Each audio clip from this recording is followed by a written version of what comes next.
Hi, I'm Commissioner Mike McKee, and I'd like to welcome everyone to another episode of the Public Works Pipeline. With me today, we have a special guest, Ricky Guerra. Ricky is the president of the Neighborhood Club of Bala, Cynwyd. And for my role as a commissioner, I cover all of Belmont Hills, part of Penn Valley, and also part of Bala, Cynwyd. So I cover part of Ricky's area. So, Ricky, thank you very much for joining us today. Can you just tell us a little bit about yourself? Yeah, thanks for letting me be here. So, my family and I moved to Lower Merion in 2014, and brought my wife, my 3 kids. We've been living here ever since, and fixing up an old stone mansion. And I'm a lawyer at Blank Rome, and I'm involved in the Neighborhood Club of Bala, Cynwyd, the Federation, and some other volunteer activities. And I also moved here with my family into Bala, Cynwyd in 2014. You and I practiced together at the same law firm from 2007, or about 12 years or so there. So we graduated law school the same year. We have definitely a lot in common. Maybe. Good point. So what drove your interest to get involved with the neighborhood club? Was it like the long meetings? Was it the long meetings? Oh, absolutely. The long meetings, the thankless job. But really, I mean, I've always wanted to be able to give back to the neighborhood where I live. That's what really did it for me. And I got involved from the very beginning, right whenever we moved in, became a member, started going to all the meetings, and really took to it. And can you tell people who might not be familiar with the neighborhood club, like what it does, how they could get involved? Yeah, so if you live in the parameters of Bala, Cynwyd, you can become a member. The membership's $35, but really what we're interested in doing is we are a volunteer activity. We volunteer the community. We also host some events for the community, like the July the 4th parade, and we also get involved in trying to lobby about things that are going on in the township, like development. When the building is built, we try to get some neighborhood input and have something to say about the development, and try to work with the developer to make sure that the neighbors are happy, the developer's happy, and the thing succeeds. And you have monthly meetings. What about a website? Is there a website that? Yeah, so we meet on the first Tuesday of every month. For the past year and a half, we've been meeting via Zoom.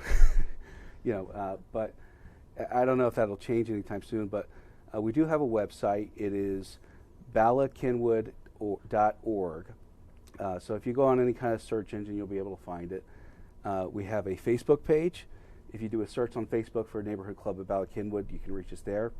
Or you can email us at balacynwydorg@gmail.com. And that's a way to get hold of us as well. Yeah, in the monthly meetings where you'll have developers come, a lot of times there'll be a police officer to show up in the beginning, and the officer talks about if there's crime in the area, different kind of trends. I think those are very informative meetings. And then the 4th of July event, which I organized it, I think, in 2017, and for about 2 months or so, I woke up. Regretted it ever since.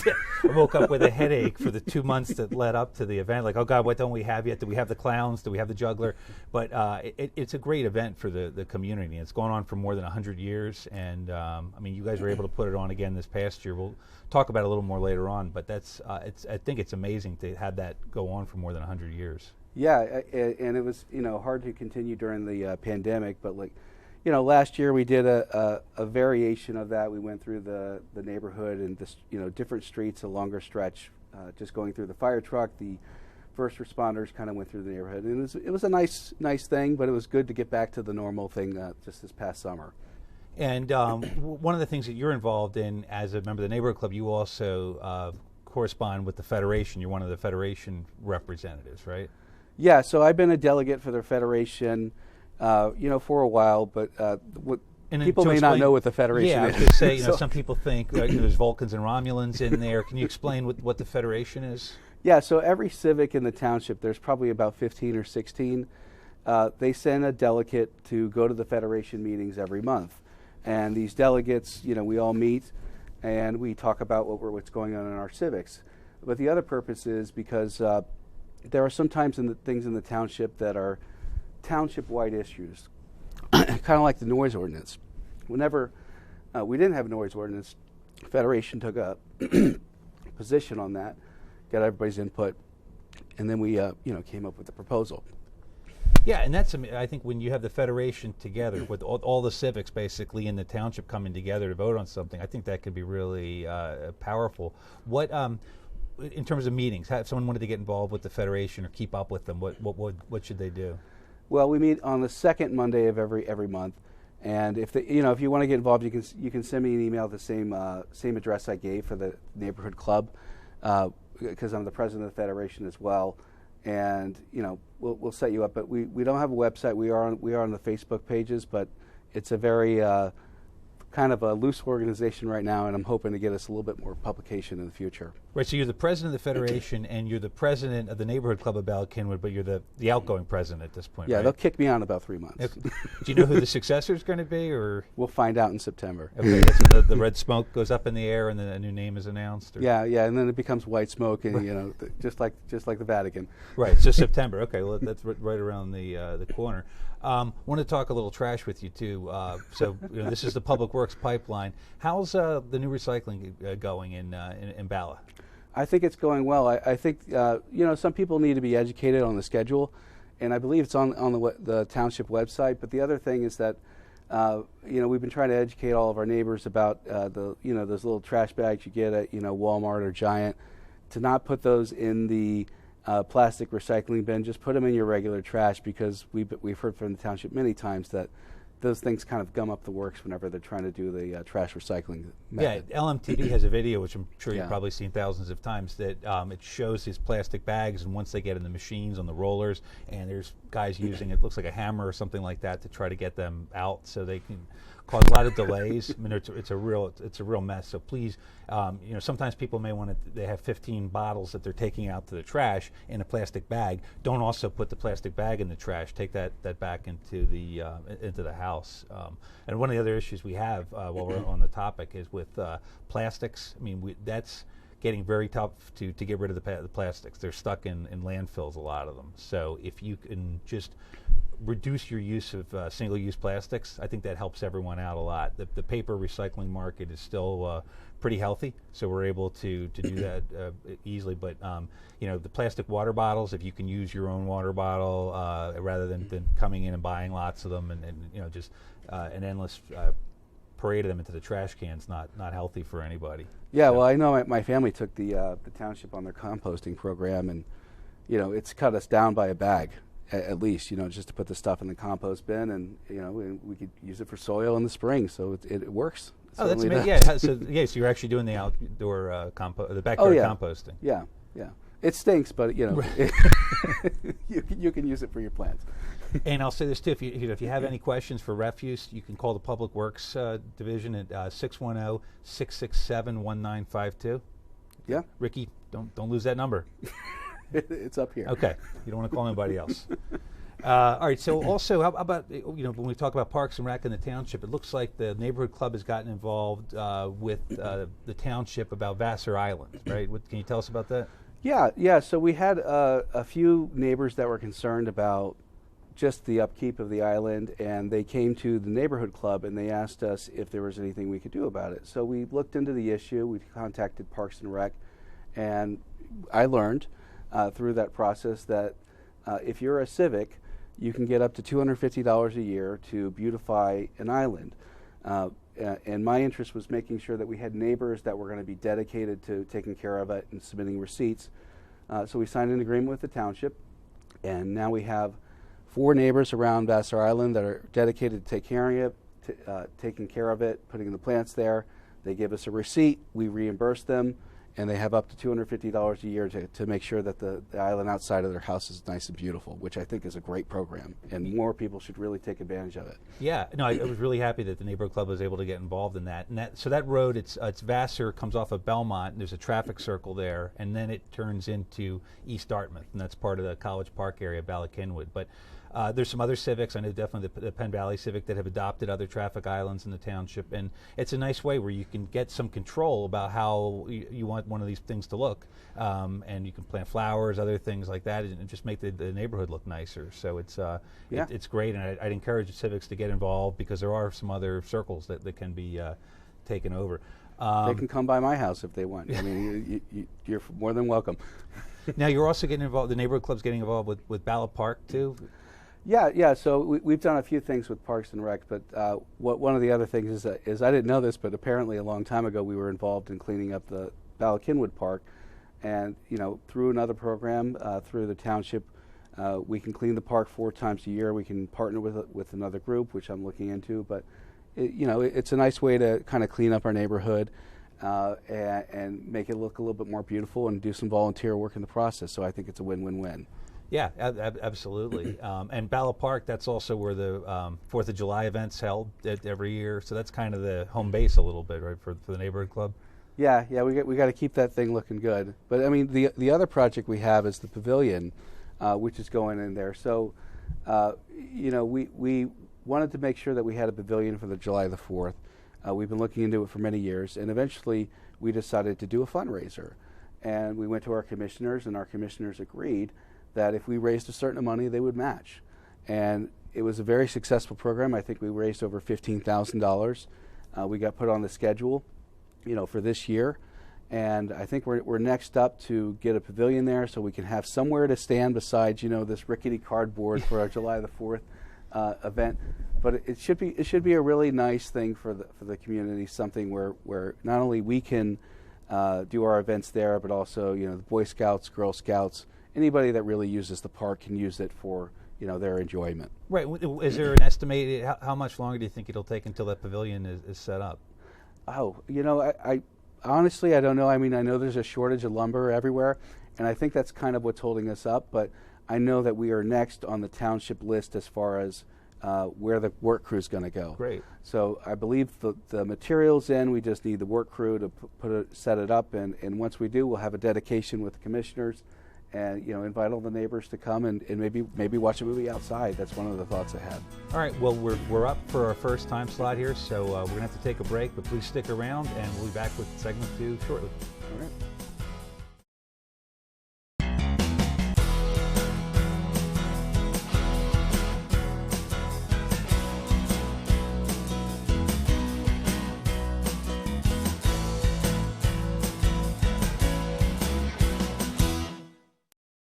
Hi, I'd like to welcome everyone back to the Public Works Pipeline. I'm your host, Mike McKeon, and I'm here with Ricky Guerra, the current president of the Neighborhood Club of Bala. We were just talking about the pavilion in Ballot Park, so I thought this would be a good time to move to the 4th of July event, which the Neighborhood Club holds every year. And I can tell you, this past year, I was back behind that podium, and there was at least one person who seemed to step through it, and we had to put like a cone. That was me.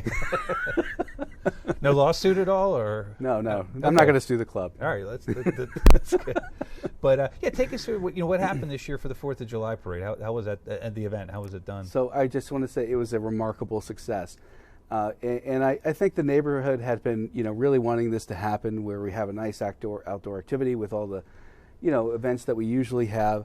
And last year we were kind of cut off because of the pandemic, but this year we had our clowns, we had our parade. We had a lot of events like the egg toss, mountain climbing, and the races too. And it was just a really, really nice family event.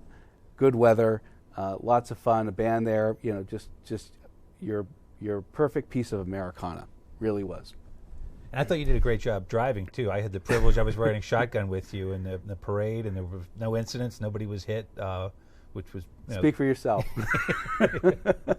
But I got to MC the egg toss portion, and from what I understand, this was the largest attendance, greatest participation ever in the history of the egg toss, which is nice because in a time of we're still dealing with pandemic circumstances, so it's tougher for people to get outdoors. But I guess the egg toss is sort of a social distancing drill, right? Because you move back further and further with each. Yes, and you don't end up with the virus. You just end up with like egg on your face. Right. Yeah, which is much better. But it was great to see all the people out there. And like you said, Americana. I mean, just like a really wholesome event. So I'm happy to be involved in it. And it's nice that the neighborhood club keeps doing it. And I think the big issue is funding for it, right? Yeah. So usually this event costs somewhere between $15,000 and $25,000 for the neighborhood club. Most of it is subsidized through sponsorships, business sponsorships, which were very hard to get this year, just because of the pandemic. But we tried something new where we didn't charge for tickets, but we asked for donations. And that seems to work, but every year we do it, it's a loss leader. We lose about $5,000 a year that we don't recover, and it's one of the reasons why we need support. We need support through people becoming members to help subsidize that event, because it is an event that we've been doing for well over 100 years now, and we'd like to be able to continue to do it for the community. Yeah, absolutely. It's important. So that's something I think they can go on the website, right, and pay dues and and become a sponsor, because it's a really wholesome event. But like many other things, it relies a lot on donations and sponsorships. Yeah, absolutely. It's neighborhood funding that's the most important thing to us. And we were talking about the Federation a little while ago, but I forgot to ask you if you could just enlighten us a little bit on the status of the lighting ordinance, or the way the Federation sees it. Yeah, so we've been going, the noise with your ears, and now it's the light with the sight. But we gathered as a group. We took civic input, and we decided that it was time to have a lighting ordinance. We put together a proposal for the township, and in the proposal, we asked that the township hire a consultant to evaluate the need for a lighting ordinance and to start on one. And the township, I think they did approve the funds, but people don't. They think lighting ordinance, like, what's that? And I'll give you a good example. When you live next to like a CVS and you see all those lights in the parking lot, and they're angled a certain way towards the store rather than your backyard, that's a lighting ordinance, and that impacts your light pollution in your yard, light pollution in your living room. And that's kind of what we're trying to accomplish, is just a method of being able to make sure that when something's developed, it's not impacting you so much. Yeah, and Public Works takes care of the public street lights, not the private lights. But with a lot of those public lights, what they can do is put in those sort of shield pieces there to direct the light sometimes, so it's not as intrusive on properties. Now, the City Avenue Master Plan, this is something that the Neighborhood Club's been focusing on for a bit. Can you tell us what that is and what the status of it is? Yeah, it's an evil plan to defeat the City Avenue. Oh no, no. In 2012, so that was the first kind of master plan for our community. We gave it 10 years, and essentially the goals of the plan in 2012 were to increase commercial viability in the City Avenue corridor, and one of the things they wanted to increase is office space. And what has turned out to be is that we didn't increase office space. What we increased was residential use. And so the Neighborhood Club recognized that. Over the 10 years, we've gotten more residential development in our neighborhood. And we've asked for the plan to be reevaluated, because it has been 10 years. We didn't get everything we wanted out of the former plan. And I think now's really the time to kind of reevaluate it. And we've been in discussions with the township. We've been meeting with the township in a series of meetings to talk about what's happened in the past, what we can do in the future, what we'd like the plan to look like. So I'm hoping that sometime maybe in the next 5 to 6 months, we'll be able to kind of get this process started, get a consultant hired, and reevaluate how we're going to accomplish a very viable corridor that doesn't inflict, I guess, too much residential use in the neighborhood, because we in Bala have had our share of apartment developments.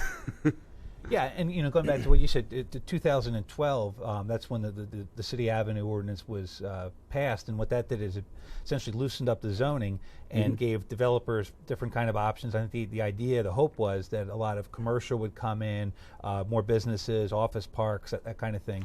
And I think I saw numbers as of, I joined the board in 2018. I think as of 2018, it was 97% residential that had come in, because that's the market. The way that the township has been, people really want to live here, and it's not necessarily as ideal of a location for commercial right now, or for some other options. So the developers are putting in what they think is easiest to market and to sell. And I hope that we see more of a return to commercial. But yeah, and keep in mind, back in 2012, there was a real need to do that, because there was a declining commercial structure at City Avenue. I mean, I don't know if we're there right now, and I just the Neighborhood Club feels like we need to study the issue and figure out what the plan is going to be for the next 10 years. And while there's been development in the neighborhood that we you can't stop development. It's going to happen if it's allowed, by the ordinances. But what we're more interested in is making sure that the development that does come into play in the next 10 years, it makes sense, from a sidewalk connection standpoint, from where the parks are. It has a nice flow. And the area used to be called the Golden Mile. We'd really like to be interested in seeing it be called the Golden Mile again. Yeah, absolutely. And it's a master plan. So just so some people may not be familiar with that legally, the plan is to provide guidelines. Yeah. Ordinances are more rigid about what can go in and what can't go in. So, and the township about 10 years ago, it took a while, but we drafted the almost too comprehensive plan, which is a guideline in a lot of ways too, and that served as a guide for portions of our zoning code. So by having a master plan, you hope to take a sort of a picture from 30,000 feet away and try to direct and guide what comes in. Yeah, because what we're trying to avoid is this kind of hodgepodge effect of this development here that doesn't really connect with the one next door or the one down the street. Just some consistency between everything, because there's a lot of little different nooks and crannies along the City Avenue corridor. And talking about development in Bala, what are some new developments, new things coming in? Yeah, so the one that people most may recognize the most is the Lord & Taylor that's now closed. But what will be replacing that is a 6 to 7 story development that's apartments on top, commercial on the bottom, and it should have a nice actually park area right next to the corner of Belmont and St. Asaph's, and eventually they have one block of development there, and they're going to have like 3 sections. So one section will eventually be developed as another commercial space, and then there's the Chili's, which may eventually become its own building. But that's they're just doing the one block where the Lord & Taylor is now. In between now and then, you'll probably see it used as a Halloween shop, I'm sure. Now, what about those pesky in-laws when they visit? Is there a new place that's going up where you can kind of, a hotel of sorts where you might be able to dump them? Yeah, you can throw them over on the corner of Rock Hill Road and Belmont. So there's a new senior center going up there, and it's very nice. They actually presented to our neighborhood club. It looks top notch. And they made very good use of a place that had been, very decrepit. Right. I would say it was an old nursery, right? Yeah, it used to be it was a mill before that. It was Mm-hmm. one of the last mills in the township, but that was sort of demolished by neglect. It became a plant store, and then it was vacant. So now it's going to be a high-end senior living center, and as part of that, the developer's putting in a pocket park too. So it kind of hopefully connects that property to the Cynwyd Trail. And then across the street from that is a pizza shop that opened up recently too. So, which is nice. It's another dining option in the area for people. And if you're going on the trail, there's a coffee spot at the other end of the trail. You have a CVS at this end with the pizza shop. So it just gives people using the trail some additional options. Yeah, too. and up the road there's going to be another apartment complex too, right? There will at 2125 Rock Hill Road. Yeah, there's another apartment complex that's going through the land development process now. Yeah. And in addition to that, there anything else coming up? And I guess we did. Oh, the hotel down by the river. Yeah. Oh, yeah. I'm sorry, I forgot to mention that. Yeah. So there's a couple of Marriotts down there. They just got built, and they have a nice restaurant at the very top of the hotel and a restaurant at the bottom. And you should really, I encourage everybody to visit the space because it has a very nice walkway that goes across the front of that hotel. Then you can cross a footbridge over to the Manayunk side. You can go biking, hiking, whatever along the Wissahickon Trail. It's a very good connection point.